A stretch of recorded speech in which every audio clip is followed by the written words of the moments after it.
Shalom Aleichem. Can you hear me, Rabbi Avtzon? Yeah. How are you, Rabbi Zalman?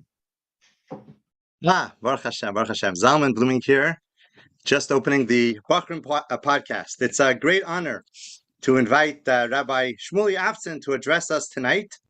Welcome. And we've had many incredible speakers, but honestly, tonight is historical. I don't know in the history of 770, not Reb Shilim, not Reb Shmuel, not even Reb Yael, we're zeicha to be on a podcast. So this might be a moment in great history. The first time a mashpia of 770 is on a podcast. It brings our podcast series to a whole new level, and it simply doesn't get higher than that. 770 is the Makar. It's Beis Chayenu, from where we all receive our koiches and chayes, the place that we were taught about our personal missions and building a dira b'tachtainim. So there's no one more appropriate than someone that lives in that source to address to us about the first steps that a Bochur takes towards his mission in building his home and starting his life. On a personal note, I think it's Hashgacha Pratis, Reb Shmuel, that you are addressing us tonight. Today was the birthday of your father. Rabbi Avtzon was a legendary shadchan for many hundreds of shidduchim in our community and a publisher of Chabad Chassidus, especially in English. The Rebbe brings from the Yaris Dvash, Rabbi Yonasan Eibshitz, on the significance of tonight, which is Zayin Adar. The Rebbe writes that Haman was rejoiced when the lottery fell out in Adar.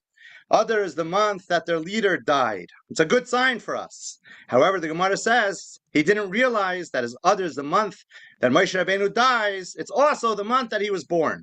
It's the date of his passing, but it's also the date of his birth. But the Rebbe asks, it should say the reverse. It's the day of his birth and the day of his passing. But the Rebbe says that Haman didn't realize something that's very significant. Moshe Rabbeinu may have passed away on Zayin Adar, but the story of his life that began on Zayin Adar didn't come to an end. He continued to live, to be born long after his passing. Every year when Zayin Adar comes around, there's a renewed, more inspired celebration of Moshe Rabbeinu's life and everything he stood for, which continues to affect us more and more. And Shmuly, being that today is the birthday of your father, it's the day when Zarei B'Chaim, when his kinderlach, his children, continue the legacy that he started. And as you're doing, to help with so many Bochurim, with care on this most critical stage in their dating lives. May Hashem give you the koiches to continue in your father's footsteps. B'yeser se'es, b'yeser oz. Let's dive in. L'chaim. Wow. How much does that introduction cost? What's the? I'm going to see once we're done. We'll see where this goes. You put it in the chat box. I'll put it. Yeah, definitely. I see. Now it's all over to you. Okay. First of all, Shkoyach, you mentioned my father. Today would be his 65th Yom Haledes. I guess my introduction to the world of shidduchim was way before I was actually holding by shidduchim. Probably a good 10, 15 years before that. This was my father was a walking shidduchim story for anyone that knew him. He had definitely a lot of the insight, or some of the insight that I had, that I will be sharing are things that I heard from him. I'll be changing the language a bit from the way he said it, but Baruch Hashem, I had the schos. But one thing I want to start with is actually something that I found in Yonim, in different ksavim from the Rebbe, minus that he had, that I found after he passed away. So before he passed away, he shared with me different kisvei, different Yonim he got from the Rebbe. And this is actually something I found afterwards, amongst many other things. So most of the things that I found were things that he had from the Rebbe that were related to him or to the Moisid, Sichs in English, that he was involved in.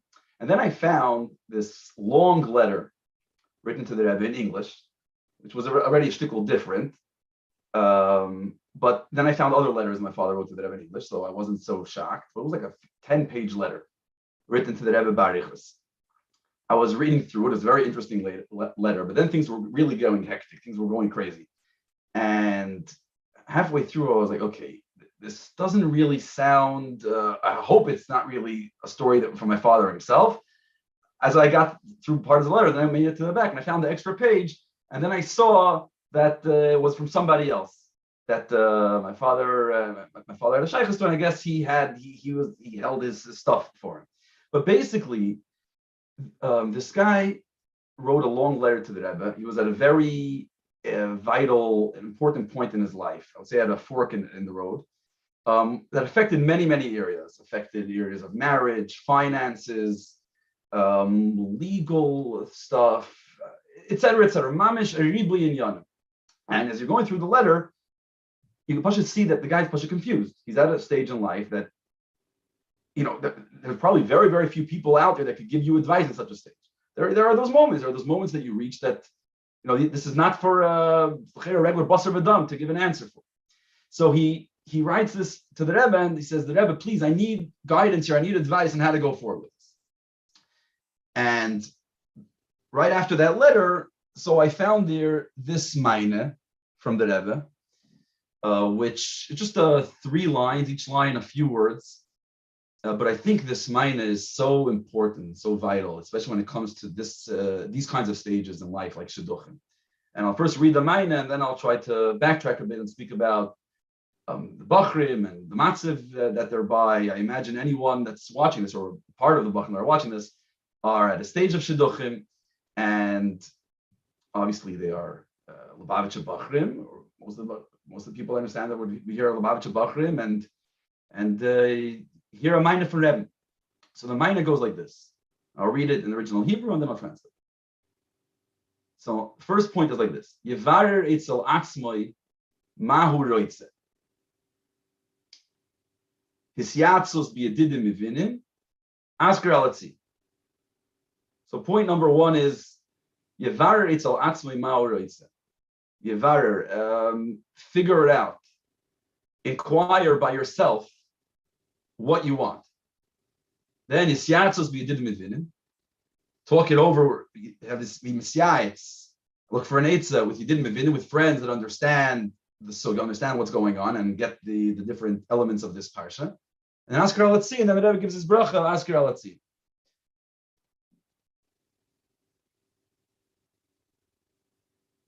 Why am I bringing it here? Obviously, part of the inyanim, there was inyanim of marriage, but here we're speaking about obviously mostly Bachrim in the early 20s, coming to the stage of shidduchim. Now, things I'm going to say here, things I'm going to speak about are be'ikir, things that I pretty much find myself saying over every day, every other day. Baruch Hashem, we have a lot of Bachrim in the sugi of shidduchim and Bachrim in 70, out of 70.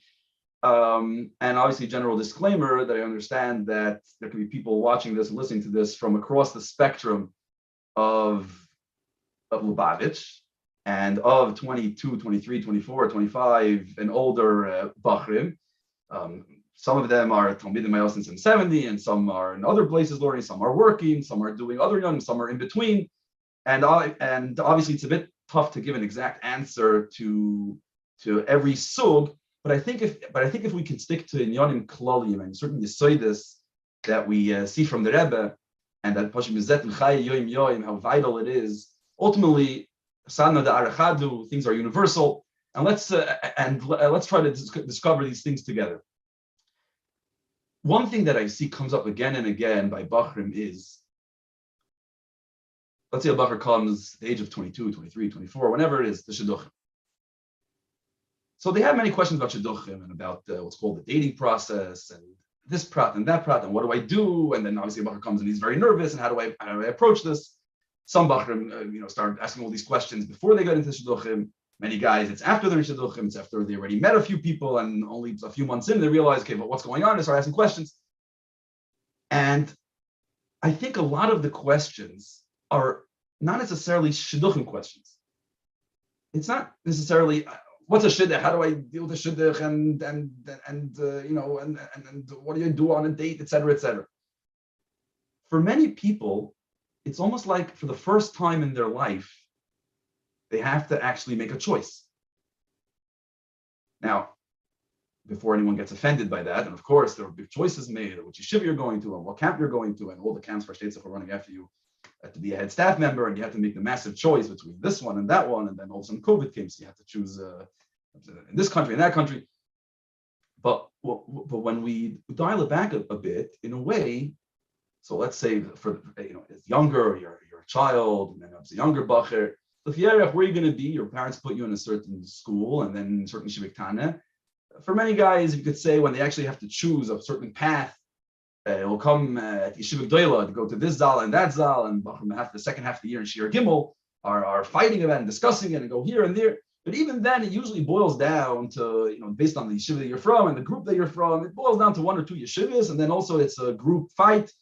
Who's going to win, and you end up going with a group of friends at a certain place, and without even realizing, even later on, then you come to Shir Daled, and then Shlichus, and then obviously here's already you continue in yeshiva, you'll go to work, everyone in their inyan, but a lot of what's going on is almost like, to a certain degree, we fall into, like, these were chaverim, or this is the culture, or this is the belief system that I'm part of, and this is what I want to do. This is what you're supposed to do, and you're following a certain system.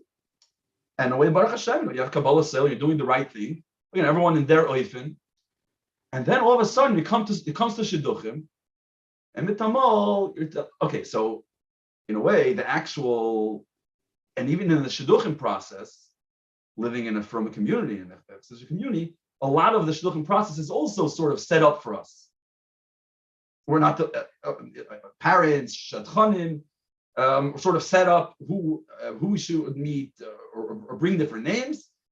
Fine, and now I do my little bidurim and I look into it and I'm ready to meet. And now all of a sudden it's like, okay, what exactly am I looking for? And also there's me. And here all kinds of questions come up in different forms. So this Bochur asks, so what am I looking for? How am I choosing? Another top question is, what exactly is the Agdara of Hamshachas Alev, translated into English and into simple words? And there are many different ways of asking the same question, which is, what's happening here? All of a sudden, when I'm in the Shidduchim, I'm the one, there's just me. I go into the car, I'm meeting this girl, and there's no one else here, and there's something that I have to decide what it means to get married, what it means, who am I looking for, what kind of life I want to have, at least at a basic level, and then when you speak about the world of Hamshachas Alev, which is the world of feelings, and the word lev is there, right? There's something to do with your heart. And it's like, what do I feel? What do I want? What do I experience? And many people just get lost. Like, what is this? We never heard this language. We never. I went, when yeshiva, and I told the mashpir, I told Anhala that, they asked me, why do you come late today? Because I'm not in the mood. You're not in the mood. You have a mood. There's no mood. You, and all of a sudden, it comes to shidduchim, and it's like, so what am I supposed to do? So should I say yes? Should I say no? No one's ready to make the choice. All of a sudden, I have to make choices. And it almost brings, and I think that's something that I see by many Bochur, and something that they deal with, and just they get stuck in that area.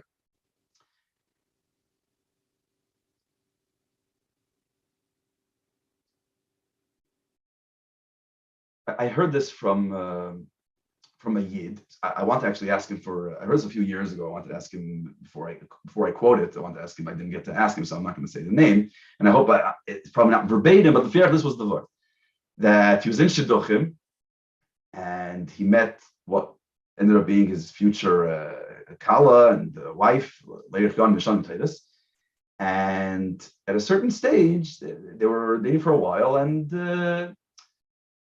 it made sense. It made sense to him that this is the one. But yes, he's writing to the Rebbe, and he wants the Rebbe's bracha. So most people, would just write, we met, and it looks good. I'm asking the Rebbe for the Rebbe's bracha, and the Rebbe will give a minor. Very often it was a similar minor that if they were both machlit to be miyasid based on the Torah mitzvah, so you have the Rebbe's askama bracha.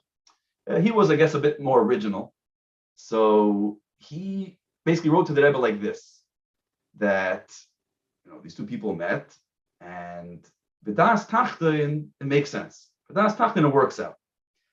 Now I'm asking the Rebbe, what's Das Elion's opinion on the matter? Or the Das Tachtein, it's all good.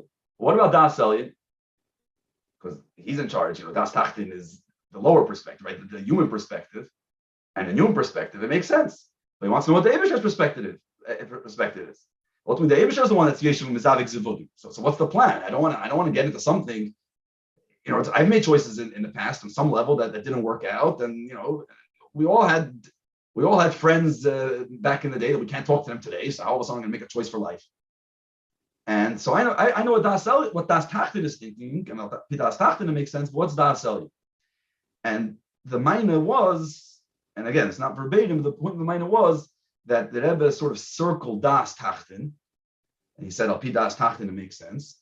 And the Rebbe wrote that in Cain, that if in Das Tachtein it makes sense, so then Das Elyon is that you should go ahead with the shidduch. In other words, when it came to shidduchim, the Rebbe was adamant. The Rebbe was adamant that it's ichlitu, it's your achlata.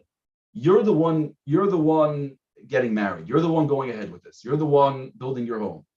Not your parents, not your mashpia, not your friends, not even the Rebbe. No one's. They were mamish yoitzim in a cloud where the Rebbe would come and say, the answer toikif, and but as a cloud, it's completely your thing. You're the one going here with Das Tachtein and choosing your shidduch. But this is where people, a lot of guys get stuck. Okay, Das Tachtein. So basically, I have to use Das. Das, we know in Chassidus, Das is where choice takes place. Bechira takes place in Das. How do I choose? How do I go ahead with this? So I'll try to discuss a few points that also came in before, and we'll see as more points come in. Okay, feel free to write as we go ahead with this.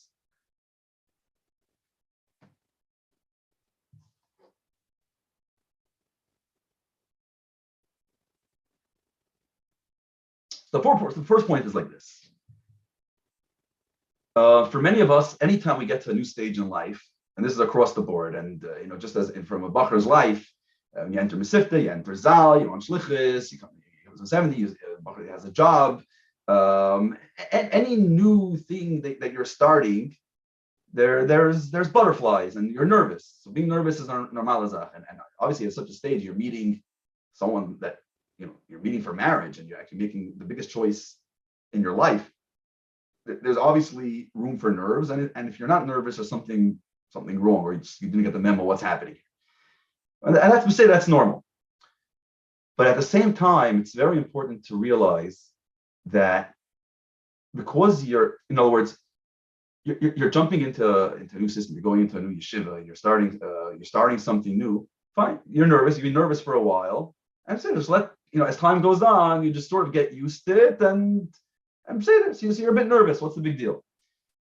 Here, because it's about making your choices and figuring out what life you should have and who you're marrying, a person cannot make choices when they're not in a state of minucha. A person has to be in a state of minucha. Now, it's very tough to say has to be, because the moment you tell someone you can't be anxious, you have to be calm, that's when people go nuts. We're saying first the cloud. It's vital, and it's so important that we do all we can to calm ourselves down and enter this minucha or bishalva as easygoing as possible. How do you go about that? Speak it over with chaverim, verbring a shtickle. It's another thing. When a person is dating, or a person starts dating, you see there's letters of the Rebbe. The Rebbe writes to parents about different options for shluchim are coming up. Could we discuss it with our son? And the Rebbe writes multiple times that until this actually shidduch is shaykh l'poil, in other words, you actually be ready for the boy to go to meet. Don't bring it up, because I saw by many bachrim at the moment they hear about shidduchim, there's pizur nefesh. They're all over the place. Their brain shuts down. So But when you reach that stage, create for yourself an oasis of calm. If everyone in their Indian, starting with Beruchnius, Pasha create Menuchas HaNefesh, Bitachin, Emunah, and sometimes very, very Pashta Zachin. So many letters of the Rebbe on Bitachin, and Emunah, on Chara Bitachin, learn Chassidus, have a Kviyas. Pasha, just put yourself in a place of some level of serenity, of calm. Beruchnius, and then Pasha Begashmius. If you need some time, speak over with some chevra, verbring with chevra, go on a walk, whatever it is. Everyone in their Indian. I'm not going to give a list of psychological exercises that calm yourself down. But it's very important to be in a calm place. When a person is calm, their brain works, their heart works, and they're able, more important than anything else, they're able to be in touch with themselves. Ultimately, making choices and going ahead with shidduchim means knowing yourself, being yourself. I had an uncle, Nachem Blau, al Shalom. So he came into the Rebbe for his 20th birthday, right back in the day. The Seder was for Yom Ledes. He came into Yechidus. Now, obviously, 20 is a big Yom Ledes. It's a big day. Chassidus, 20 is Meichid the Gadlus, etc. So he came into Yechidus, and he basically asked the Rebbe, it's nothing to do with shidduchim, because at the core, as I said earlier, I don't know how much of this conversation is about shidduchim as much as it's about finding oneself and being in touch with oneself.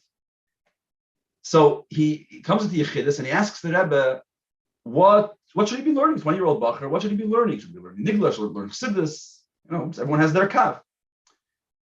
And this is what he writes in the Zettel. The Rebbe tells him that back in the day, in earlier Deiris, so everyone had their kav. This one learned Nigla, this one learned Chassidus, everyone did their thing. But today, there's a scholars. Today, everyone has to do everything, right? The kav is that learn Nigla, learn Chassidus, Avedis Tefillah, Afatze, all the kav, miskalus of all the kav. And Takaposh Begashmis you also see today. Everyone multitasks, and everyone's. There's also in the Pasha Begashmis it works that way. That people are a lot more all over the place, and then also Beruchis it's Indian. That today it should be a chibur of everything. Elamai. Yes, there's a seder we should be following a full seder, but everyone has to have their Indian. Their Indian means that you relate to. All the places called the Makim Shlibi Chafetz, right? Where you find yourself, where uncomfortable. This is my naza. So Rebbe says, in your Indian, that's what you have to focus on. So he tells the Rebbe, okay, so what's my Indian? So what's my Indian? And the Rebbe looks at him and the Rebbe says, 20 Jareke Bochur weiß nicht, was ist ein Indian. So 20-year-old Bochur doesn't know what his Indian is? Okay, you don't know, so speak to Mashpia and figure out what your Indian is. Meaning the Rebbe is looking at a 20-year-old Bochur, and the Rebbe is saying, you're 20. You're 20 years old in this world. You're in yeshiva already for 5-6 years. You're in the system. A 20-year-old Bochur doesn't know what his Indian is. In other words, you have your Indian. So Bochur tell me, like, I don't know, it's a 20-year-old Bochur. I'm 22, I'm 23, I don't know what my Indian is. I never figured it out. In yeshiva, I just did what I had to do. Yeah, it's very important. Kabbalah Seil, but at the end of the day, everyone has to have everyone has to have their Indian, Zayrazach. Meaning, before Shidduchim, there's a whole life, and in a way, there's Tainus with Bachrim saying it's hard to have Tainus. It's the Tainus on myself and Mashpiyim. There's nothing like Mashpiyim hitting on Mashpiyim. Right? So it starts earlier.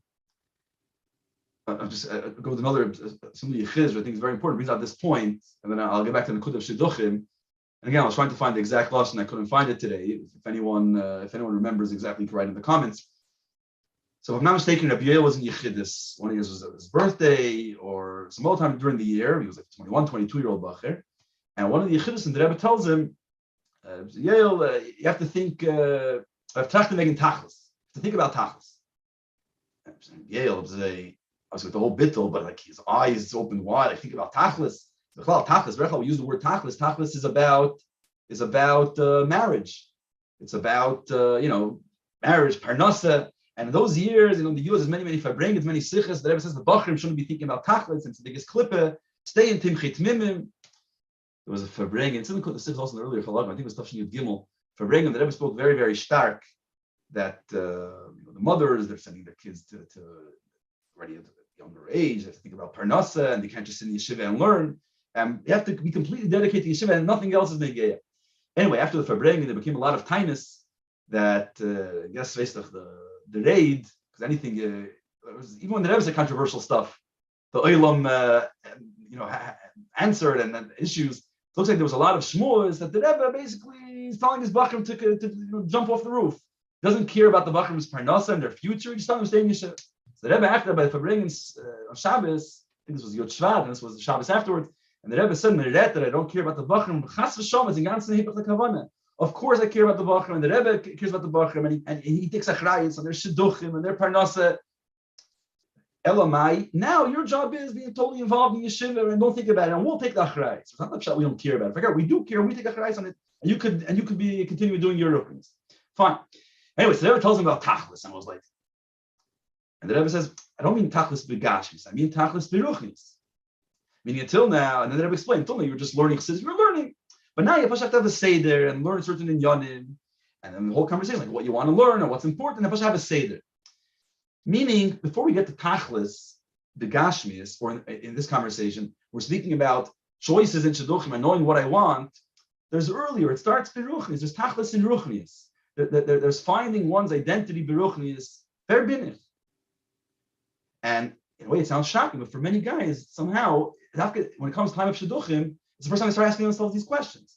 Or they're on the shidduch, and the girl asks these questions, and all of a sudden it's like, I don't know, what am I supposed to answer?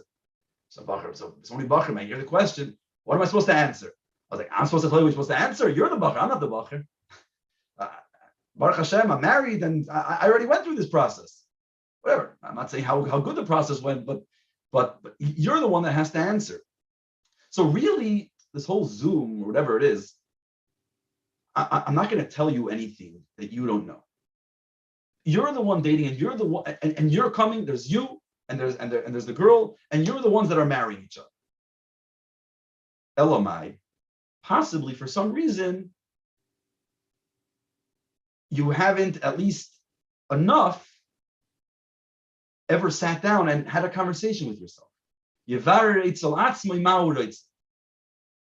Now, obviously, Mahu Roitza is an expression of Mahu, in other words, verbinich. What kind of life do I have? What kind of life do I want? Where do I want to go with this? Now, and this is, I know this is not necessarily shy for everybody. And again, I know I'm speaking to a broad range of guys, and I see there's guys on Zoom, there's guys on YouTube, other platforms. But it's an important point to make that besides for maybe sort of just the head there, that I don't know, I never had time to ask myself the question based on maybe for one Bochur, he was the B'chinas Riechlam and Zakai, the Eini Yidei he doesn't know which direction he's going because his entire life he was so busy with the shlichus and davening and learning that he never actually asked himself the question. He never had any moment for a ruchnistic self-awareness and the bikoiris. That's one thing. But another thing is, in today, with such a confused, in a way, world and so many different things, and you have Bochrim that are, sometimes one moment, Umayla adin kates, and then the other extreme, Lamata adin tachlis, they're stick all over the place. And it's like, and you're able to be in one day across the spectrum from tzaddik, beinani, and halavai beinani, and stick all over the place. And many times the Bochur Taka has the question, who am I?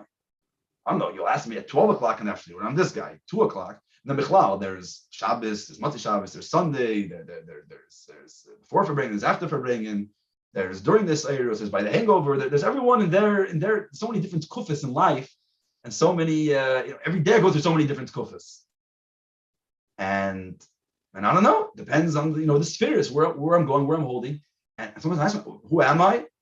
So I ask myself, or the Miuedes and the Shidduch asks, and I don't know. And the girl is coming, and girls, many of them, they're coming, and they're meeting the boy, the Zachar, which is going to be the one that's running the house, and the mashpia and running the system, and they're trying to get. They're not even being like super confusing and nuanced. They're asking like very basic questions, like, who are you? What do you stand for? And the Bochur starts answering on a date, as if by the Chassidische Verbringen, Nachal Chaim at 2 o'clock in the morning. Who am I? You think I know? And also, I'm making it sound a little more maybe Chassidish than it is, but the point is that it's a very, the conversation becomes very, I don't know. And I'm being honest. I'm not trying to confuse her. I'm being honest. I'm confused myself. Ultimately, the girl just gets an idea. This is a confused boy. He has no idea what he wants and how he wants. So what should I do? I should make as if I want. I should make as if I know. Put up, be all macho and put up an image. I can't do that, right? So the one you're saying, when you're dating, you have to be completely open and vulnerable and real and be present. When I'm present, I feel like if I bring it and I'm present, and then I don't know, things go crazy. I could say the most random things, and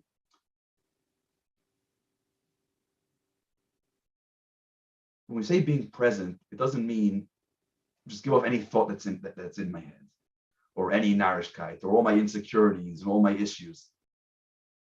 Not that they're not important, they're not maybe real, but when a person is meeting, we're not here to speak to a mashpia, to speak to a chaver, to speak to a therapist, to share all my issues with, to find comfort and understanding. Obviously, when you're meeting, you want to find, there has to be people here that understand each other, but ultimately, you're here to bring your truest self. Might have to have a process of Yavar Eitzalat.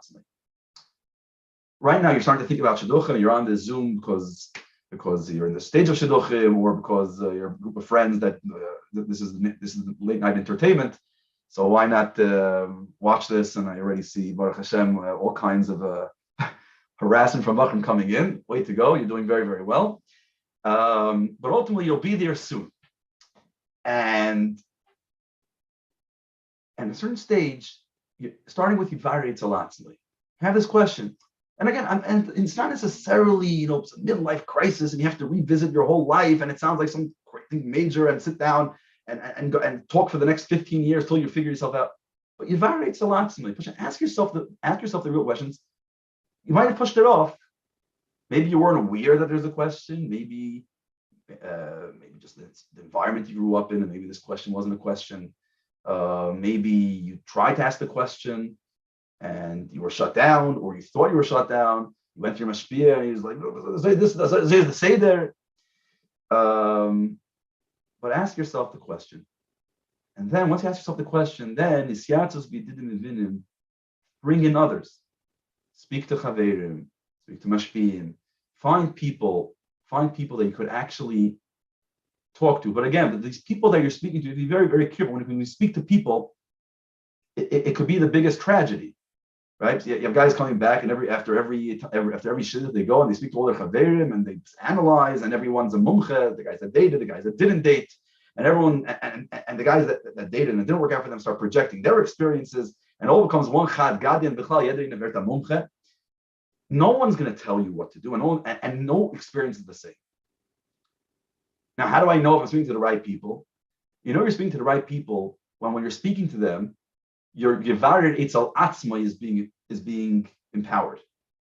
When you're speaking to someone, all of a sudden you feel that you're being shut down, and you feel that you're becoming less in tune with yourself, and you feel more alienated, and you feel like someone's trying to of course, they're saying it with love and care and best buddies, but you feel that you're entering their world more than they're empathizing and entering your world.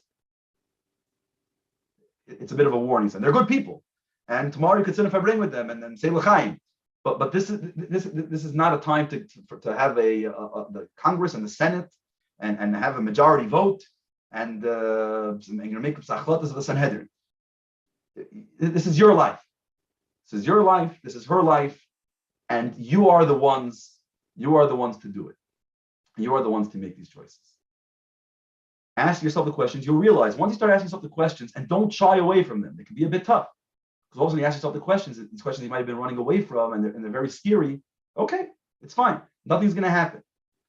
And when you have these conversations with people that you trust, people that you're comfortable with, and people that you know won't hold it against you, and ultimately they're going to help you reach who you are and what you want. It's very scary when you think about it before you go there. But once you go there, it's extremely, extremely liberating. Many guys tell me, it's not a conversation I had before. You know something? When I meet the girl, that's who I want to have the conversation with. I'll have a conversation with the girl. That's what a shidduch is. No, she's not your mashpia. She's not your friend. She's not your coach. That's not what. And for a character, it's going to come across. You'll come across as very needy, as very confused, very insecure. But I'm being real. Being real doesn't mean you're showing your insecurities. Being real is show who you truly are. Show what you stand for. Of course, we all have our inyan, but that's not what you're marrying. You're marrying each other's the ikr, your identities, your values, her values, and you're not lying. But I'm lying. I'm not being fair with her that she doesn't have to hear, and she doesn't want to hear from you. You don't want to hear from her every single thing. It's not a chesaron. It's not. You're not giving up a sitcom of 25 years, every good and bad decision you made in your life. You're figuring out who is the person you want, that you have your values set together, your personalities, that you are people that you want. This is someone I could build my life together with.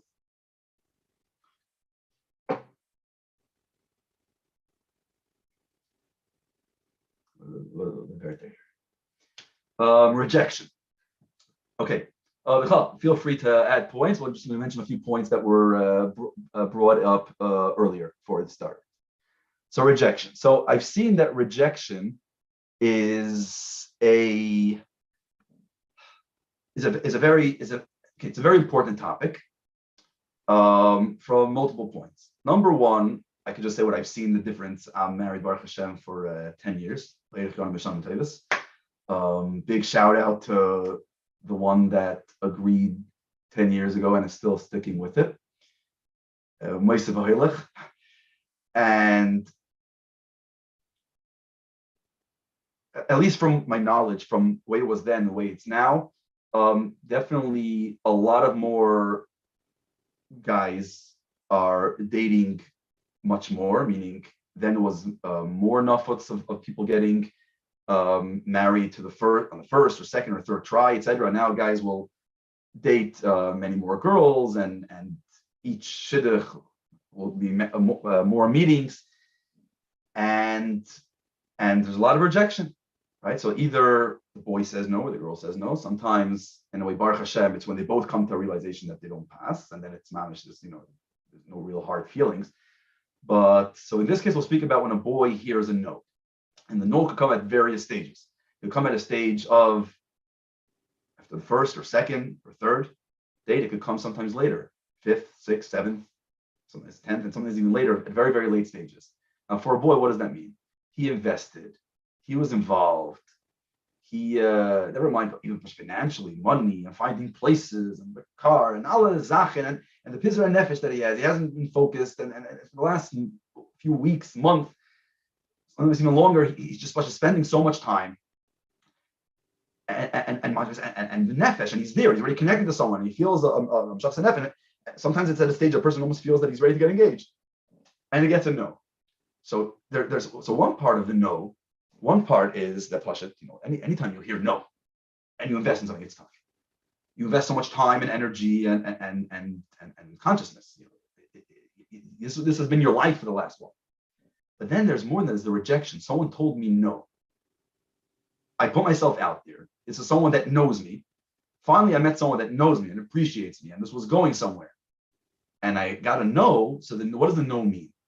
The no means that I'm a nobody. I actually opened myself up, and I've been rejected. And this completely can destroy someone's self-esteem, and it's very, very tough. Some guys, you see some guys, it hurts for a bit, and then they get up and go weiter. But some guys, it can take a long time. And I've heard from chevre that push it weeks and months later, that it's very, very hard for them to deal with. And sometimes they don't even realize themselves what they're going through. It's like some Bachram was like, they can't even admit to themselves that they're going through something. It's I was offended by that. Can resign. Whatever. They're still in a bad mood. They're not sure why. They can't really figure it out. It's a very, very normal human thing, human trait. Any rejection can be very, very tough, especially in such a stage. Especially when it comes at the first time in my life that I actually open myself up. So first of all, yeah, it's tough. Later on in life, you'll apply for a job, you'll apply for a shlichus, you'll come to the stage of your kids are applying for yeshivas and camps and all the different stages in life. And a no hurts. A no hurts. It's a very normal thing. You ask someone for a favor, you ask someone for anything. It's normal. And okay, it's fine. And just acknowledge and accept that fine. It hurts a bit, and I've been I took this a bit personal, and okay, I'll wait a few days, hang out with some friends, take it easy, and as Hashem, you can move on. For some, sometimes if you're able to do that, just move on, and it's fine. But then, sometimes it just sits there, and it takes up a lot of emotional space and a lot of real estate in my brain and in my heart, and I'm just dysfunctional. So I'll go back to the previous point. When it comes to shidduchim, so important that when you're the one dating, you and only you decide and figure out and assess your value. You will be the one to do that. Of course, you're going through this process. There'll be many people that you're speaking to, and there'll be people that you're meeting, and there's going to be different experiences, and there'll be ups and there's going to be downs. But that can't define your identity. It's you that are dating. Okay, it didn't work out, whatever the reason is. Sometimes they give a reason, sometimes they don't give a reason. Sometimes they give a reason that hurts, and it's okay. But that's not you. Fine, this wasn't supposed to work. You have your, you know who you are. You know the value you bring to the table. Bez Hashem will be the next one. Why did it not work out? The process shidduchim is a very, very. It says the Eibush there. The Chazal say what the Eibush there Seder Hayoim splits the Eibishter's day into four. A very interesting Seder Hayoim.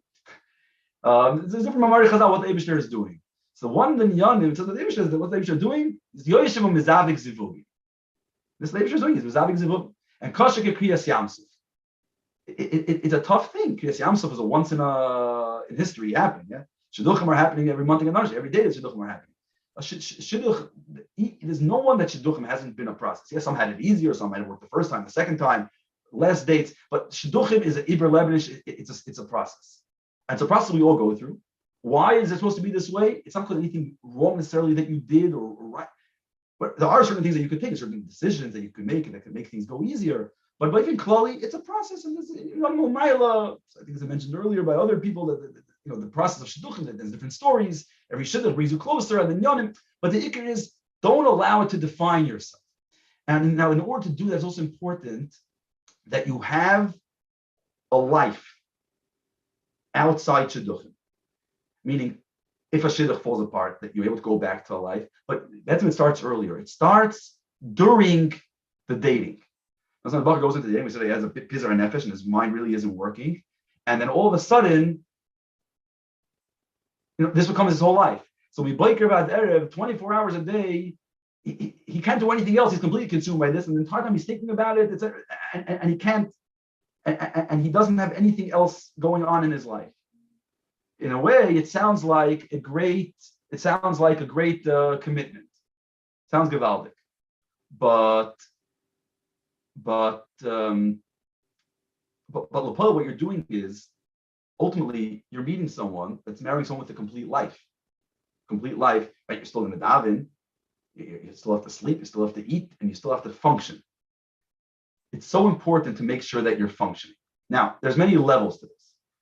There are Bochurim that they can continue a Seder Hayoim Kiragil, let's say Bochurim 270 that's learning and is on that target. And again, I'm going to try to include as many people from different spectrums as possible that they can continue the Seder Hayoim. You have the Chaver that really miss Seder, yeah. And it's all the same. Then you have Bachrin that they start entering a dating parasha and their brains shut down. They can't they can't continue learning like before, or they're working and they can't, all of a sudden they're not functioning and everything's falling apart. And then besides for the lachats of their dating, work is sitting on their heads, and their friends are harassing them. They're all not focused, and obviously the parents come along and bring the pressure, which we'll touch upon for a bit soon, etc., etc. Yevari's a lot. Obviously, it's a bit different. You have to be in touch with yourself and realize, okay, what's working for me? Can I have this Seder Hayoim? Good. I cannot. Make for yourself a Seder Hayoim that works for you. So for one bacher, it means, okay, maybe a few hours a day, I'll be able to work in this moisid. Maybe this kind of job can work for me. Maybe right now I need something a bit lighter. That job was too stressful. Maybe now I need something lighter. Maybe for care. Maybe now I need something that's a little more yigia, something that I'll be more, the job I was doing till now, or the thing that the young I was learning, it created, there were too many empty spaces, and there wasn't enough investment for me to be involved in it. Really, my brain was all over the place. I need to get my mind completely involved in this. Figure it out. Again, Yivarei Tzalatzmoi, and then Misyatzus, and figure out something that works for you. Someone sent me this week. I don't think it was Nisparsim. This was a letter from the Anhala in 770 to the Rebbe after an asif of Anhala in 770. This is Tafshin Mem Ches in the summer. And they wrote there of issues that they were dealing with, a few issues that, with the Bachrim. One of the issues that came up were there are many Bachrim that are in the Shidduchim process. Some of them have been dating for a while. Their friends have been engaged. They're not shy to keep a regular. They're not there. Their heads aren't there. Their nefesh isn't there. But what do we do with them? We just tell them to learn all day. And they write there that Rabbi Chadakov was by the meeting. Rabbi Chadakov had an idea. It's about these bachrim, and we get to other bachrim, and he writes there about that these people should find jobs in Kodesh, or jobs, if not in Kodesh, then in Choil, or they shouldn't just have random, I have a job, I'm working these 2 hours doing nothing with my life, and no, it actually be something real. Now, I haven't seen, and I haven't seen a minor from the Rebbe, so I can't take a prize for the Rebbe's what the Rebbe's response was or would have been, but this is obviously something. It's a very normal azach. It was understood that a bacher in shidduchim, and I see, and as I see for some study bacher, I see many times a bacher is in shidduchim, and they're trying to force themselves to keep the same seder as before, and they're like holding on to without dropping it a bit. And again, someone that's shy to do that, it's givaldic. But if not, again, be in touch with yourself. It's all boils down to the same point. Be honest with yourself. See where is this working for me? It's not working for me. How do I make this work for me? Only I can take achrayus and ownership of my mental and emotional and spiritual state and set it up that I should be kidaboy, and I'm sure you'll come over and give me shus and alakut inyanim for those that are worried.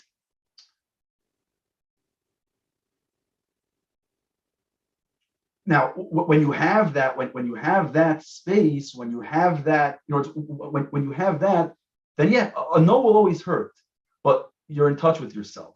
You know yourself, and you're not defining yourself by what this person says, that person says, even if it's somebody that you've built a relationship with and you met many times, and they might have said no, and they might have said something that might have been a bit hurtful, but it won't completely consume you and break you because you know your milas hatzmi, you know who you are, and between that and having betachon and emunah, you will be just fine. What do we have over here? Okay.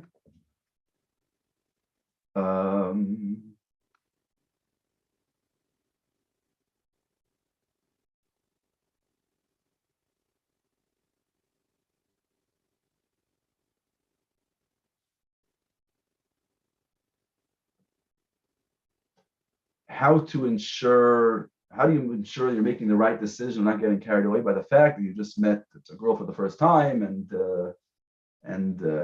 yeah, definitely a question that I heard many times. How do you know? And I got there. I think it all boils down to the same point. Yeah, look, the Eibishter created Zachar and Nekeva bara Esav. Lechatchila Adam Rishon was created as Zachar and Nekeva, and then there was the Nesira, right? Then it became two, turned into two, and then they were married. And this Betzem Api Kabbalah, it's already starts in the Neshama. This Betzem were one Neshama. Then one Neshama came down to this world, was split into two Gufim for 20 something years, and now you're coming together. There's a Meredika Simcha, and there's a Meredika Chibur, a connection that's created.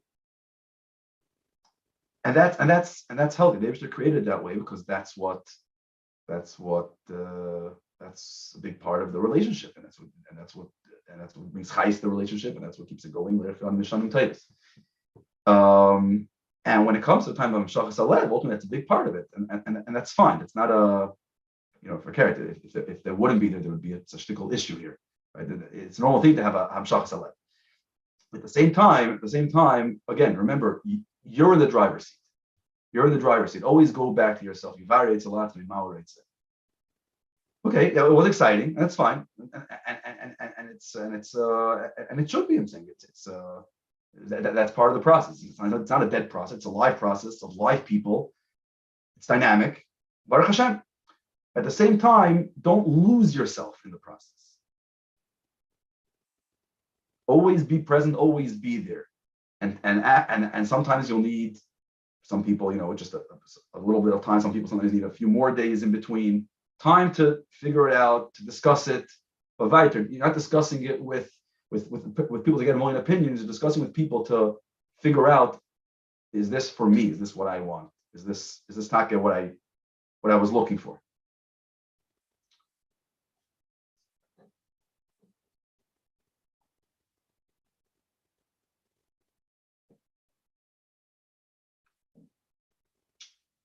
Okay, I'll read from here.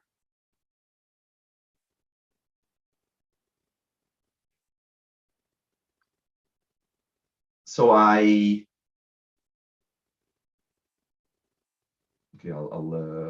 try to say the klaus. Right. So for a certain amount of time, I've been watching certain things. I've been exposed to different things, and now I'm coming to shidduchim. Okay, so I guess what the question is, I guess it's a multifaceted question. What do I have to know? Okay, so obviously this is not a whole shiur on the sugya, and I'm sure it's addressed, and you've heard different things, and I'll just try to bring into the context of this conversation and many important things.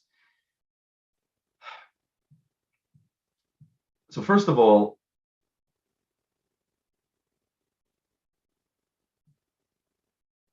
back to the same question. So what do you want? First we have to, are you comfortable with it? I would imagine you bring up the question, you're not comfortable with it. You're not comfortable with it. Why? You're not comfortable with it mitzad, your shemayim. This doesn't fit with who you are, with who you project who you are. When you come into shidduchim, obviously you've heard shidduchim marriages that this could affect, and you don't have to be a rocket scientist to understand how this can affect the process. But in regards to shidduchim mamish, besides for the yonim ruchnim and the seder of your avodas Hashem that you'll have to deal with, you have to realize that everything that we see has a moiridik putla on us. And when it comes to shidduchim, you're going to meet someone in real life, and you're trying to zechmestin, right? You're trying to see if it matches up. Now, let's even say you sit down, you make a list, and you know what's important to you, and you're coming, level-headed, and you had the hadracha and all that. But you're coming, and you're not coming with your eyes closed, right? But you would, right? But so you're meeting somebody, and anything you've seen, and anything that you've been exposed to, is there, and you've seen it. ha'ayin royev, ha'lev choymed. It entered your lev, it entered your moyach. It's there, it's in your system. And if you like it or not, one way or another, when you're meeting your possible a girl that you might decide to marry, or you have to figure out if you pass, we're not tzaddikim. We're not all the biggest mumchim in compartmentalization. We don't just know how to compartmentalize and put it all on the side and as if it doesn't exist. It's there, and it can affect. And sometimes, and I've seen this with Bochur, I heard this with Bochur, and the Bochur is sitting in front of you, like, what's bothering him? Like, why isn't it working? And why is I don't know what it is. Everything makes sense on paper, and beruchnius and bekashnius, and it clicks all the buttons. But something, I don't know, I'm uncomfortable. Now, granted, sometimes there's just something out there. There's missing of Shachs 11, and it happens. And then if it's not there, it's not there. But sometimes after a conversation and back and forth, a long conversation, all of a sudden after a while it comes across, and he didn't admit it. Not he couldn't admit it to me. He couldn't admit it to himself. It was hard for him to admit to himself that this is something that's bothering him because he didn't associate himself with it. In other words, he didn't realize how much this sort of took over his brain, and this took over. He sees through these glasses, and then but then to come to that clarity and realize, this is something that's sitting on me, and this is something that everything I'm seeing is tinted through this color, and the ability to just be liberated from that. Whatever the decision he made going back, it's irrelevant. We have to realize that these things have real effects, consciously and subconsciously, with how we're dating.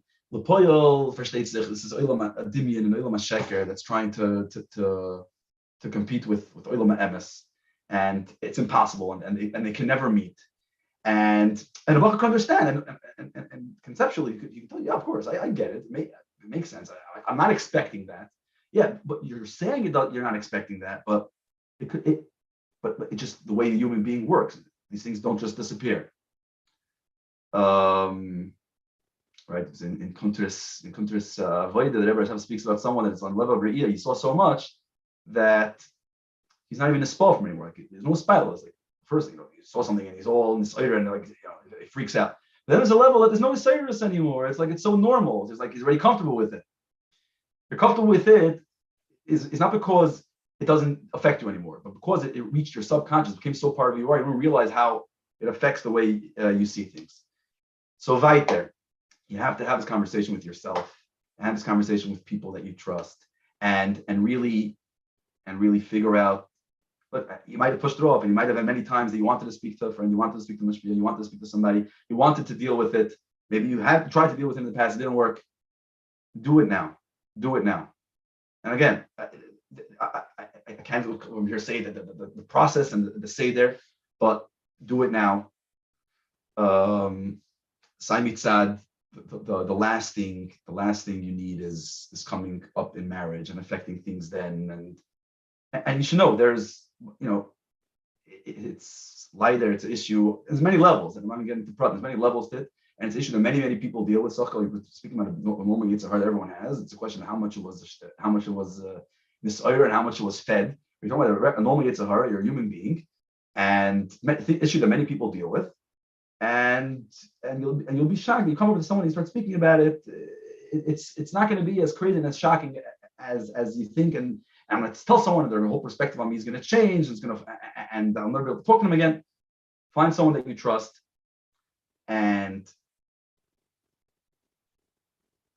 but before that, speak to yourself. In other words, because if you'll speak to people, but you're not at the place, you don't realize that this is the time that I actually have to change. It's vital. You'll go and whatever, and if someone will come to them, you'll be more embarrassed, and they're going to tell you something. You're not going to listen. You'll try. You'll make achlata, mivtza achlata, and you'll make achlata to keep last year's achlata. Right? We have experience from so many years in yeshiva, and it's not going to go anywhere. This is real life. This is real life, and you'll find yourself, and don't be scared to find yourself. Because at the core, you're just fine. You're good. You're a chassid Bochur. You'll be okay. Fine. In that process, you're searching. There's some itzim v'avana you have to get through, but you'll be fine. And don't be scared to face yourself. And the little schmutz there, you'll deal with it. It's not, and that very often it's not as crazy as you think it is, and a lot of times these things are a lot easier to deal with than you initially thought it is.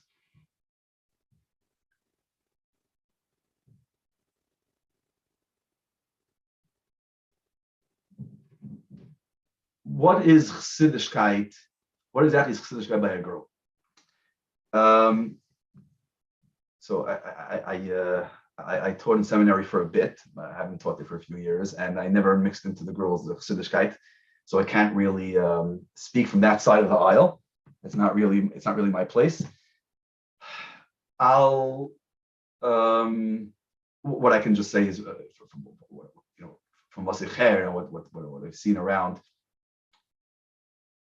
So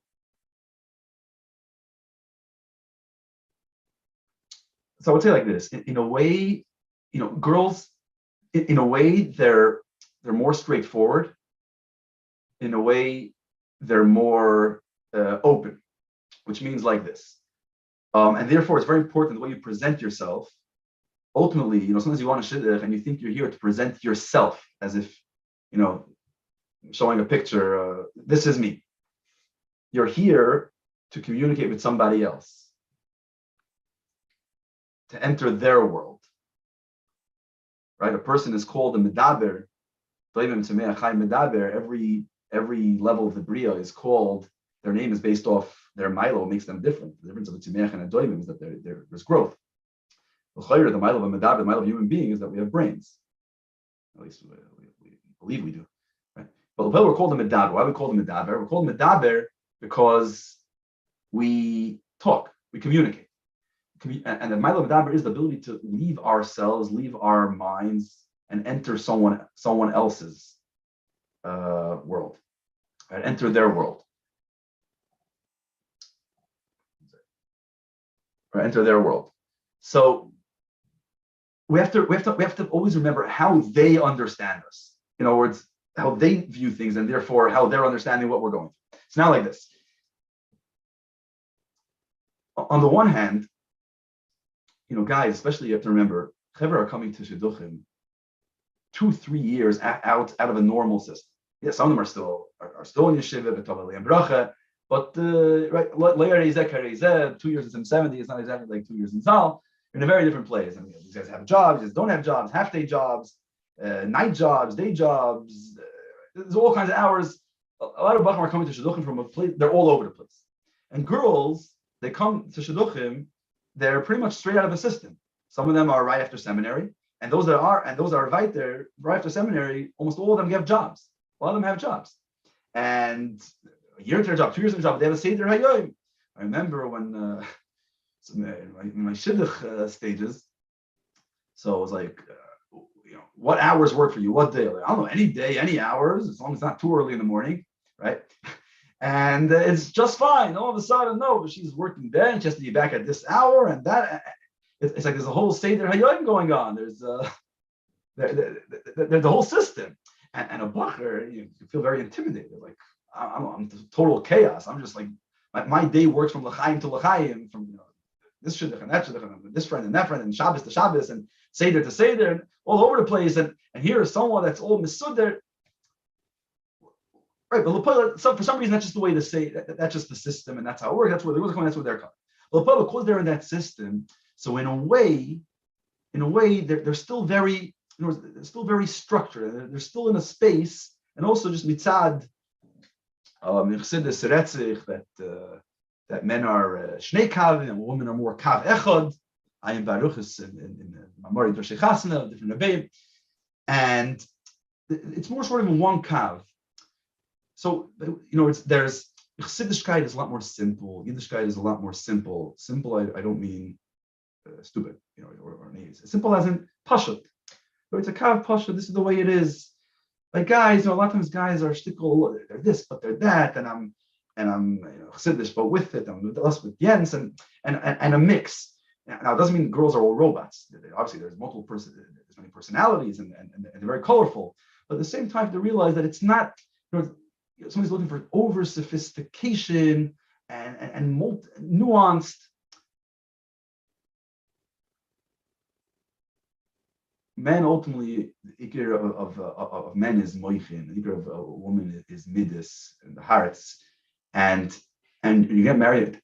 Yeah, obviously you have to be massive to each other and connect with each other, relate to each other. But but your wife is going to bring the heart into the marriage and the heart into Yiddishkeit, into the home. You with all your ideas and your philosophies, tell me on dates, they start discussing various philosophies, either speaking massive philosophies, in Yiddishkeit or in life, and shittas and politics and all kinds of schayr and inyanim. I'm not saying there's no girl out there that's not interested in it, but Allah Haroiv, they don't want to hear this stuff. Not because you're not interesting, you're a very interesting guy, and all your friends speak to you and they love your opinions. That's not what they're coming to hear. They want to hear, what are you? Who are you? These are your values. That's on the one hand. On the other hand, the girls in Moses, they were never that hardcore. It's not timchi tmimim. It's a very chiddush Bochur. So he tells me, I'm bringing a very extreme dogma, but everyone can take their oifen. So he only listens to chiddush music, Chabad, and he's meeting this girl, and very chiddush girl. But they heard the pashtus that they listen to other music, and it's like for him, it was like a whole, and just understand, basically, like, I don't know how many girls are out there that's b'chlal, that's b'chlal, it's a sugya. I'm not here getting into the dinim of music and was nish, and again, it's a dogma. Maybe people might listen to this dogma and think like, okay, that's interesting, but that then it could, is there's certain inyanim that they don't go so extreme. So it goes, well, they don't go so extreme this way, and they don't go so extreme in their confusion and sophistication. It's the hearts that they have, and the dedication, the loyalty, and the truth, and in touch with themselves. They're light years ahead of you. Don't even try to compete. But in these inyanim, I would say, you have sisters. I think much want to have a conversation with your sisters a bit maybe about this inyan. I know you spoke to them in the past, but I don't know if you saw them as sisters. It might just be a bit helpful for these kind of inyanim. Okay. Zalman, anything here?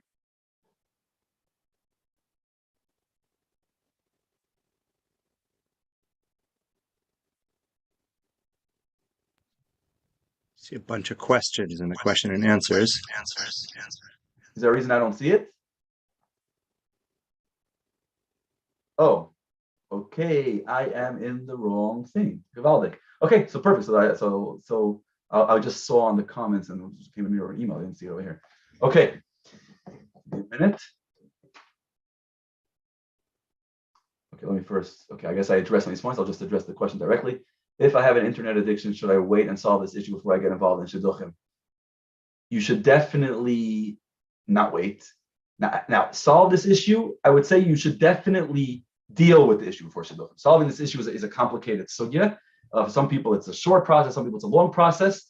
And I'll put it out there that not necessarily everyone doesn't have to be completely solved, but you should definitely deal with the issue. And this should be deal with somebody competent.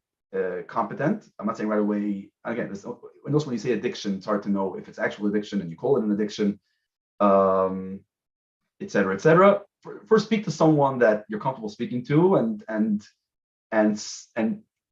be confident that you're dealing with it, and get approval from someone competent that you could go ahead with this.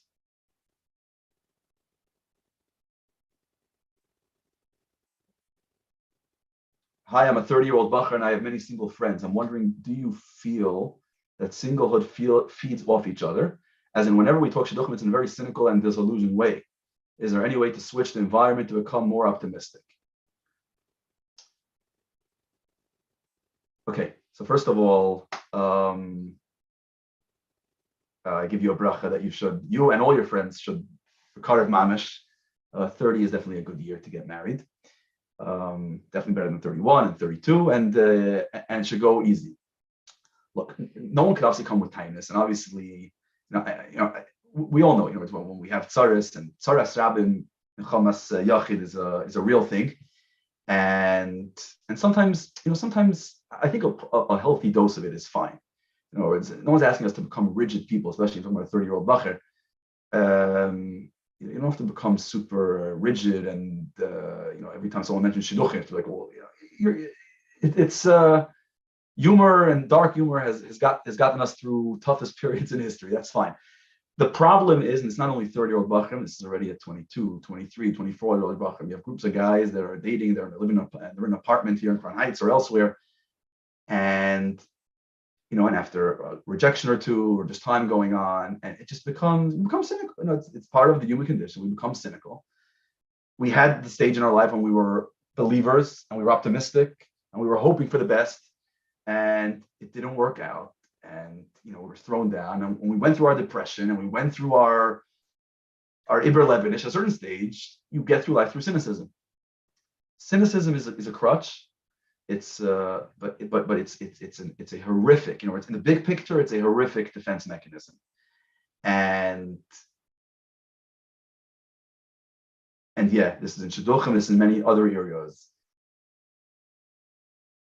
Let's see, when you have the previous question was about addicts or people struggling with different things, and I've seen two extremes. I've seen when you have multiple people that struggle with the same issue, etc. When they're together, you have the people that bring each other down, and you have the people that bring each other. In other words, no one can bring you up more than no one can bring you more up than people that are dealing with your issue.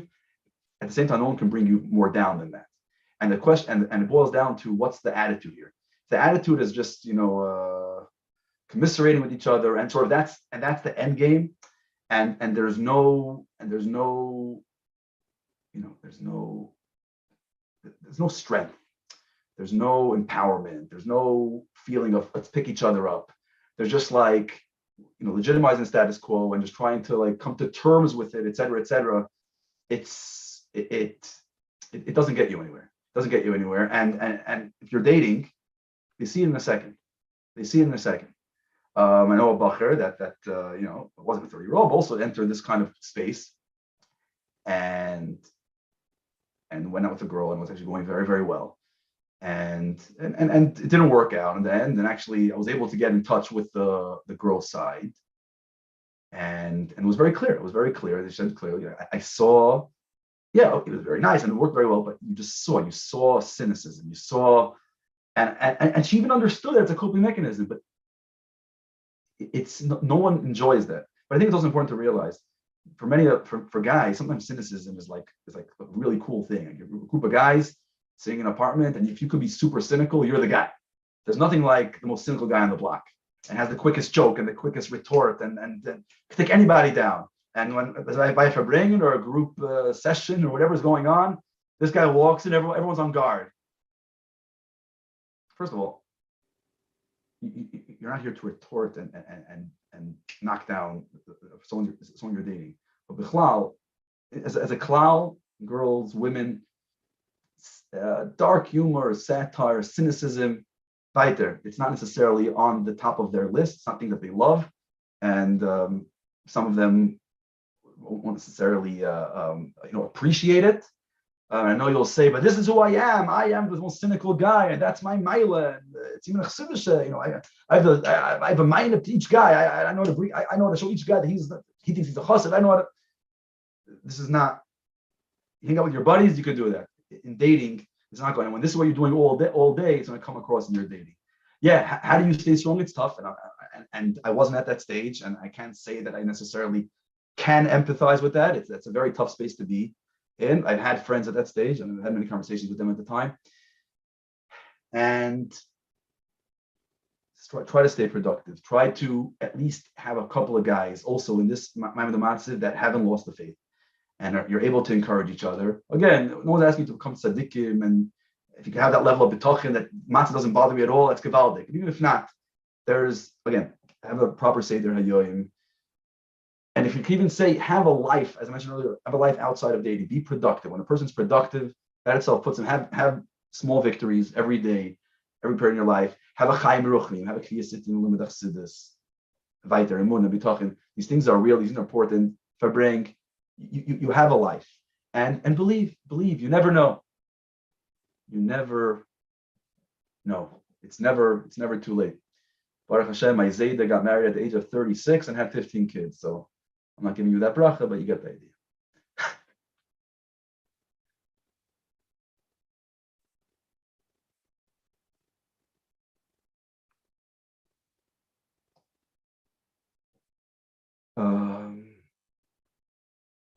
As Bachram growing up in today's modern world and technology, our eyes pull us to places which we get ideas from and looks, etc. How is one discovered on this mindset and land in reality?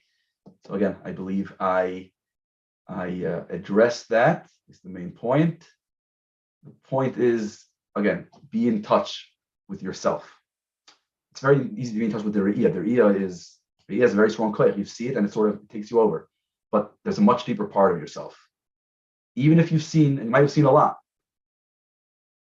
your Etzem and Neshama is a lot smarter than that, a lot more pure than that, a lot more emes than that. And you just have to, right, Yivarei Tzalatzmai. Be in touch with yourself. And of course, as I said earlier, if this take reached a stage that it's a level that you need, that it needs to be worked on and you need some help, deal with it. Is there general guidance from the Rebbe about when a Bochur should start with shidduchim and age, stage in life, etc.? General guidance, in general, the Lashon of the Rebbe, Waiting Klali, was the early 20s. The Rebbe spoke about in other yeshivas. In this doyer, it's not really that nafutz, but in other yeshivas and other kriyas, there used to be a seder of much later. You used to learn until late 20s, 30s. In general, I heard from Yimulai that when going through their yeshivas of Yimeledes, about 23, 24 Yimeledes, I don't remember if I heard 22 as well. I definitely heard 23, 24. The Rebbe would say about start thinking about shidduchim, deal with shidduchim, definitely something to be involved in. Definitely, in general, in Lashon the Sichos, when they speak to the klal, was the early 20s. Again, this is the klal. There are some bachrim that maybe should go a bit earlier. There are bachrim that aren't ready then and need a little more time and later. That's very individual. But in klali, that's I believe that's the time. My mind and heart are not on the same page. I want to want, but heart is a heavy stone. Not sure what to do.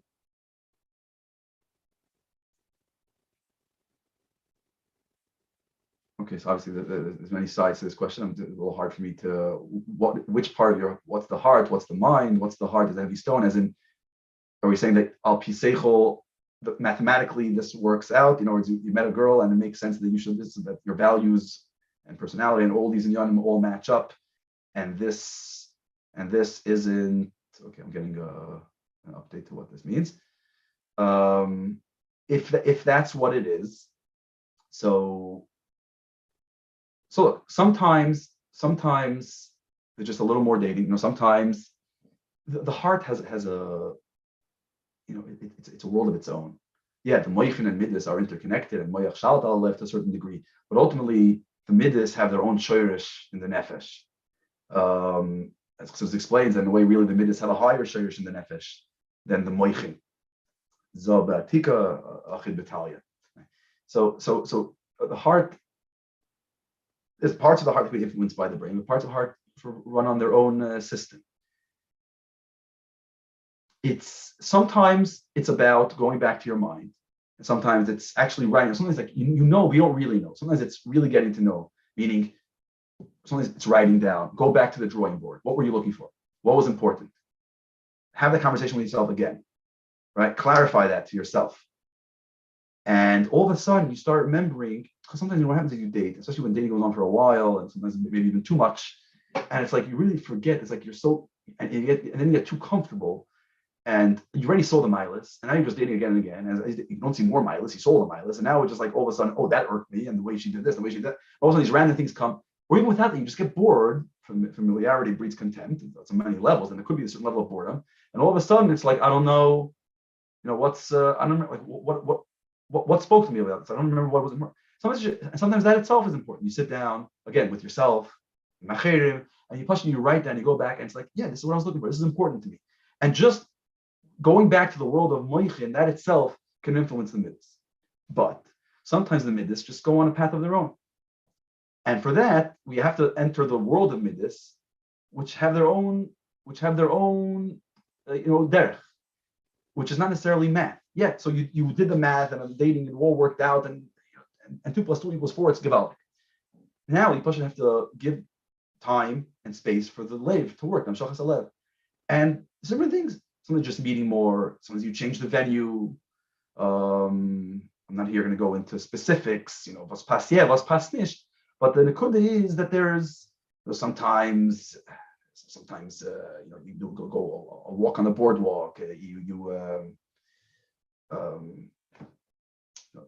There's certain activities, but the activity is a bit complicated because there's certain things. I would say this being the siyat, you're mashpia, was pas nicht. Certain things aren't sneistic, but the point is sometimes you just have to be in a different setting. You know from yourself, in camp, and late at night at a bonfire, and there's a kiruv halavavos. Certain settings create a ring, creates kiruv halavavos. Certain settings that just create kiruv halavavos. So you might want to play around with the setting a bit. But then at a certain stage, when you see that it's not going there, at a certain stage, if there's no amshach salev, there's no amshach salev, if your heart isn't there, at a certain stage, the last thing I guess you can do is, it has in the letters pretty often, is that you want to take a bit of time off. Some people, a couple, just an extra week or two. Some people, a few more weeks. Sometimes a person is all confused, or the two sides are confused. They might have to take a break, and then you take a break for a few months. In certain maybe extreme cases, that might be a possibility. And then over that time, you start. How are you feeling? Are you feeling less interested, more gagoim? You come back as if nothing happened. Very often, by the time you come back, you'll be in a much better place. You'll have a lot more clarity which direction you're going. If there still isn't, and you're stuck at the same place, you can't say yes. You can't go ahead yes if your heart isn't there. You don't force the heart. It doesn't. There's a lashon under that, but if you can't say yes, this is lashon minor words in English. If you can't come and say yes, then you can't say yes. You don't go ahead with it. How much ishtadlus does a Bochur personally need to invest? So let's say this: the Chalal life is, anyone learned a little bit of Chassidus. Every area in life, as a yid, is a mix of ishtadlus and bitachon and emunah, right? It's in Bachur's Avodah, it's in Avodas Hashem, it's in business, and obviously in Shidduchim, in every area in life. We have to do what we have to do at the same time, and we have to live in the Eibush there. And there's always that balance, and there's many layers to it. You look at the sichos of emunah and bitachon. There's a layer of this level of bitachon and emunah, and that level of ishtadlus. And then there's Yosef HaTzadik was nenash because why was he punished? He was punished that he was soymech on the Sarah Mashkin. He asked Sarah Mashkin to remind Pare about Yosef. So he was punished because he should have trusted in Hashem. Really? And when I look for a job and I try to get a paycheck, I'm punished because I should have trusted that Yosef was going to be pronounced directly. Yosef, on his level, was supposed to get directly, right? And even like all of us, we all have different stages and different times in our life, and where different levels of emunah bitachon are needed. At the same time, we have to do our ishtadlus. I would say perhaps when it comes to shidduchim is the most extreme example. On the one hand, emunah and bitachon is on steroids, but at the same time, ishtadlus maybe is more than almost anything else that we do. Well, together with parnasa. Definitely for a Bochur coming in and starting his life is going to be a very, very big element. Right, on the one hand, you say the shidduchim is that Yosef is Yosef u'mizavik zivokim, kosher kekriyas Yamsuf. Right, the Rebbe explains at length many places. Why is it kosher kekriyas Yamsuf? Because Yamsuf was a chibur havchim. Yabasha and Yam came together, and in the Yam, all of a sudden the water is standing like a wall, and in the water there's a Yabasha, there's dry land. And the same thing in shidduchim is chibur havchim. There's a zachar, there's a nekeva, two polar opposites in every which way, and you're bringing them together. So sayis shidduchim, and then it's not only shidduchim, it's marriage as well. Throughout marriage, you're going to have, right, as the famous machlekes between the Chaim Brisker and the Rabbi Shmuly, I mentioned many times, right? Is kiddushin a one-time thing or it's a constant thing? The Rebbe takes that. Why is it a constant thing? Because it's a chibur havchim. And anything that's a chibur havchim, like the sense of emunah, it has to be like chachos tmidus. Every moment it has to be brought together. It's not natural it should be together. So shidduchim is bringing opposites together. It's not something that we can do on our own. It's yesh me'ayin. It's not something that human beings can do. It's something that it's the Eibishter. And that's what we say. There should be a binyan adiyad. Al yisoid, the Rebbe writes, al yisoid ha'torah v'mitzvah. In order for it to be a binyan adiyad, that's what it needs. Those things. It needs the Rebbe's brachas. It needs siyata d'shmaya. And that's why the Rebbe says the number one thing to do when it comes to shidduchim is be moisif in your shemayim, moisif in your avodah. Again, don't confuse that with being super rigid, and you might need to tweak your seder a bit because of the Maimatzirim, but be moisif, take on in your moisif in your shemayim, moisif in afatza, moisif in staka. Take something, be a little more edel, grow a little bit. You should finish in shidduchim. This is when life really starts. On the other hand, Dafka about shidduch, it says, right? Yazav ishtav desimoy and darkish lichboish and tzechiv, it's a chiv ala adam to go out there. It's totally your established. And you could see in the Rebbe's letters. You see ribu michtavim, haytachin. You didn't do enough. You didn't do enough ishtadlos. And ishtadlos means whatever it takes. Ishtadlos is again matziv. If it's speaking to a shadchanim, if it's speaking to friends, speaking to your parents. Again, everyone on their level. It's hard to give a general doom because everyone, you have some people here that Bali Tshuva that they have to sort of figure out maybe a lot more on their own or different kinds of families. But the point is, there's a lot of chayvus ishtadlos. There's a chayvus ishtadlos on other mitzvahs and learning Torah and doing mitzvahs. There's a big chayvus ishtadlos on shidduchim. At the same time, with the munah, what the exact balance is, that's the balance of life. And maybe there isn't an exact balance, but there's always going to be those two sides. But yeah, definitely you're a part of it. But as a Bochur, again, depending on what your Amdi Matziv is, if it's speaking to your parents, if it's speaking to Shadchanim, it's doing what you can to move it forward. Again, this is when it comes the stage of Shidduchim, which is in general a certain age, but a certain Matziv, and when you get there.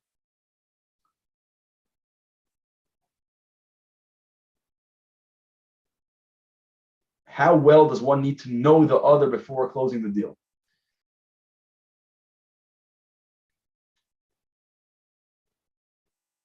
Not that well at all. I was told I have to say at least a couple of controversial statements. What does it mean to know? What does it mean to know? Right, for many guys, dating, you're 23, 24, 25, 26, whatever age you are. How like so how much do we know ourselves? How much do we know another person? First of all, we can't completely know another person, just like we can't maybe completely know ourselves completely. What you want to know is you want to come to a place that you're confident enough saying, this is somebody that I can build a home with. I'm comfortable enough with what I saw here to say, this is someone that I share, we have similar values, we enjoy each other's company, we're ready to grow together, we're ready to explore life together, we're ready to go out on our shlichus together. It's not that, it's also you have to remember, for many of us, again, I know some of us might not have that help of a family, etc. But for many of us, there was tons of input and tons of birurim that went into this before. Hopefully, by people that know you and people that know her. There's the parents, and there's siblings, and there's friends, and there's shadchanim, and this meeting happened because enough people that know the two sides believe that these are people with similar tchunas and similar levels in values and Yerushalayim and what they want in life, and yet it's life very, very complex and all kinds of things going on. Of course there are always things that are deep down, and not everything has to stay hidden. Obviously things will get on the table, but at a certain stage it's like, yeah, I see this can work. How do I know for sure? You will never know for sure. And ultimately, so Bochur tells me, I have friends that were my best friends 5 years ago, and I can't look at them today. We can't talk to each other. We hate each other. So here all of a sudden I'm committing to marrying someone that I'm meeting for a few weeks or maybe a few months. This is someone I was with for years and we were best friends. We were chavrusa for 4 years straight, and I can't. And here all of a sudden we met for a few weeks, and so ultimately, the whole idea of chasana and nisuin, it's crazy. It doesn't really make sense. We don't really know. That's why there's no Abish there in the system. Just look at the whole system of marriage in the secular world. It's because and how much percent are getting married, how much percent of marriages are staying. It's not hating on anybody or throwing anyone under the bus. It's a point because taka doesn't make sense. In other words, why taka? Okay, so for many years, for many doiris, the system of marriage was a system and people bought into it. But now it's a free world, it's an open world and free thinking and whatever. And all some people say, like, who needs that system? It's the most it's a crushing, debilitating, and it takes away any freedom. I'm completely locked up in the system. I don't want it. Ultimately, a marriage is built on. Torah says to get married. Some Torah says to get married. Torah gives the koyach for marriage. The Ibshah gives the koyach for marriage. We have the Rebbe's brachas. And we build together a shlichus. We build together a beis Chabad, shlichus, a beis Chabad in our home. We're building together a life, a mission with koyches mulmayel. That's what marriage is. It's not a kashik kriyas yamsuf. What's my ishtadlus? My ishtadlus is to come to a place that I could come at relatively comfortable to say, yeah, this makes sense. But do I know? Do I really know? Do I really know? You could sit like that. You really, really know? Maybe not. Some people, yeah, some people have that moment of complete clarity. But it tells me that he heard there has to be a moment, aha moment of complete clarity. To be honest, yeah, some people are zoichet to that.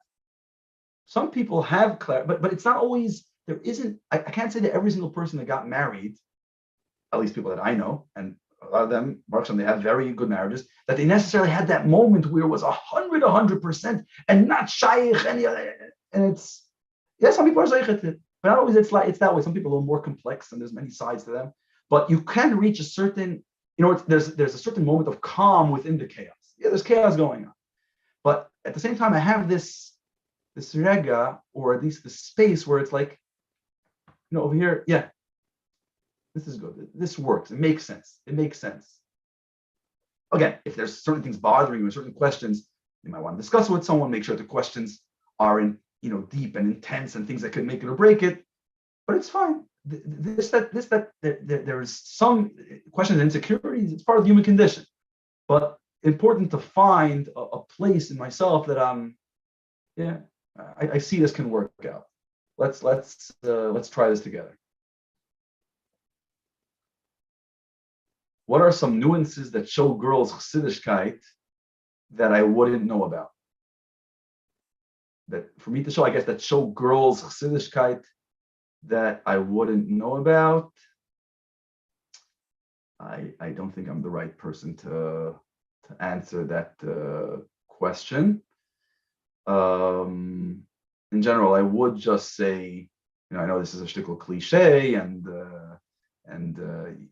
you might have already had a bad rap about it, etc. But definitely, tznius by women is very, very important. And I know as guys, it's a bit tough to connect with for multiple reasons. Number one, you might have had sisters that complain about the tznius issue a lot. And granted, there's room for improvement in the conversation about tznius, in sort of how it's given over and educated. And also as a guy, it's like sometimes a guy can look at it as like, wow, like really the way you dress, and it's like over the knee or under the knee and all these inyanim, like really that's what it's all about. It almost looks like a bacher will say, make the equivalent in a bacher's life. It can be a bit pathetic. It's like in Mesifta, that's maybe what our Yiddishkeit was, like this achlata and how it's dressed and the kind of hat and how big the brim is and is that really what it's all about, and the color suit. But it's a very, very different world, and tznius by the girls is very important, and it means a lot. It means a lot. And if a chassidish girl is important to you, then tznius is, I would say, on the top of the list. And if there's tznius, there's usually the other things will come along as well.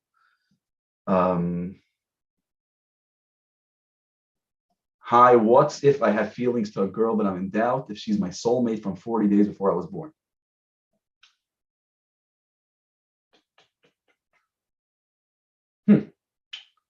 Might need a makubal to mix in for this stuff. How do you know it's a soulmate? You have feelings, it makes sense to you. Don't wait for a siman mumayla. Right? Earlier, the Rebbe said das elyon. You want to know what das elyon is? Das elyon is if das tachtin it makes sense, then that's das elyon. The hashpa mumayla, the brachas mumayla come through your ishtadlus down here. Even though your ishtadlus down here, you're a human being. We all make mistakes. What if I make the biggest mistake of my life? That's kriyas yansif. You jump in. You jump into the deep end.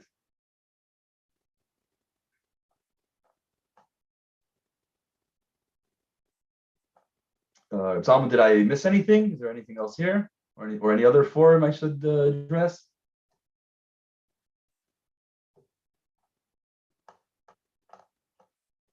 Or I did my job of late night activity, putting you to sleep very well. Okay. The Iker soll sein, everyone chevre. After all that, I think it's important, take a deep breath and calm down. Billions and billions and billions of people went through shidduchim in the world, shidduchim, whatever it is, and got married. Millions and millions of yidden throughout history. People are getting engaged and dating every single day. It's something we all go through. Yeah, it's a new stage. Anything, for the first time in our life, we ride a bike for the first time, we fall and we hurt our knee, and all that. It's fine. It's something we all have. We all have. Yeah, it's a bit tough because we might have to actually figure out what I want, who I am. But you're not going to find it anywhere else. It's all within yourself. You're not entering no man's land where people are taking over your life, and you're going to be in touch with your truest self. And ultimately, that's what marriage is going to be. Marriage is going to be someone that complements you. Compliments also with the eye. You'll get compliments, but B'ez Hashem, but compliments and brings the skalos and shlemus, and together you'll build the binyan adiyad, like you say the Torah about mitzvah. And and this is what it all leads to. The whole timchit minim, everything you've gone through till now is leading to this stage. Boina shtub. Build your own personal timchit mimim, and this is it. Thanks all for watching and staying on. Well, it's very nice, and much hatzlacha to all of you. If you're in Sin 70 and enjoyed it, thanks for watching. And if I know you or if I don't know you, glad to know you. I hope this was helpful for you wherever you are. And go with it. Don't be scared. Jump into the hot water. People always get scared of shidduchim. There's a fear of something new. There's a fear of commitment. There's a fear of making choices. Fairness is full. You have it within you. L'chaim, l'chaim,